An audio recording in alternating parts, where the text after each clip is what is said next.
Este é um tutorial simples e completo de como utilizar e configurar o seu equipamento E-Lite IRL da DMC Equipamentos. Este equipamento conta com apenas um botão, em que você fará toda a configuração do equipamento. Para ligá-lo, basta pressioná-lo uma vez.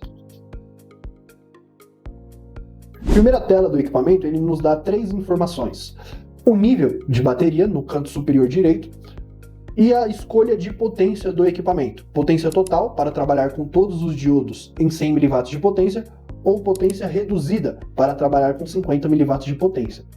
Para selecionar a opção desejada, basta apertar e segurar.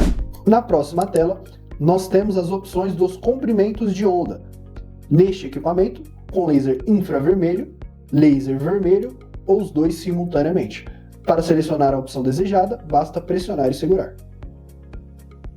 Na próxima tela nós temos a seleção da dose de energia a ser entregue. O equipamento ele já dispõe de pré-configurações, que estão em 1 joule, 2 joules, 4 joules, 10 joules ou 50 joules. Mas caso você prefira, você também pode personalizar essa dose. Para escolher a dose a ser entregue, basta apertar e segurar. Sempre que no visor do seu equipamento estiver aparecendo a palavra iniciar, ele já está pronto para iniciar a operação. Para aplicar o laser, basta apertar uma vez o botão que o equipamento já será acionado. Para pausar a aplicação, basta pressionar o botão novamente.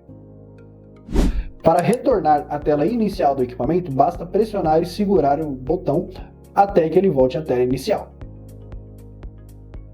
Para desligar o seu equipamento, basta pressionar o botão e segurar até que apareça a palavra desligar.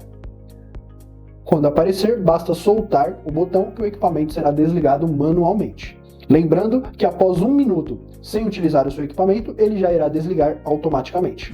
Para selecionar uma dose de energia personalizada é muito simples. Basta ir até a opção de personalizado, pressionar e segurar o botão, e em seguida ele te dá opções para inserir os caracteres da dose que você deseja. Vamos supor que queremos uma dose de 25 joules. Aqui eu já tenho o caractere 2, mas para escolher eu pressiono o botão uma vez apenas, e para selecionar eu pressiono e seguro.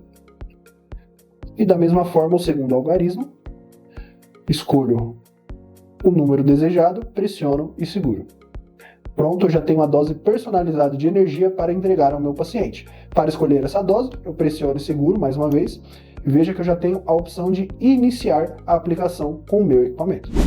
Os equipamentos da linha Lite são portáteis, sem fio, mas caso o seu equipamento esteja descarregado e você precise utilizá-lo imediatamente, basta conectar o fio carregador ao seu equipamento e continuar utilizando sem nenhum tipo de dano ao seu equipamento. Se gostou desse vídeo, se inscreva no nosso canal, ative o sininho para não perder nenhuma novidade que a CLSP trará para todos os nossos amigos e parceiros. Siga-nos nas redes sociais e fique por dentro de todas as novidades do mundo da biofotônica.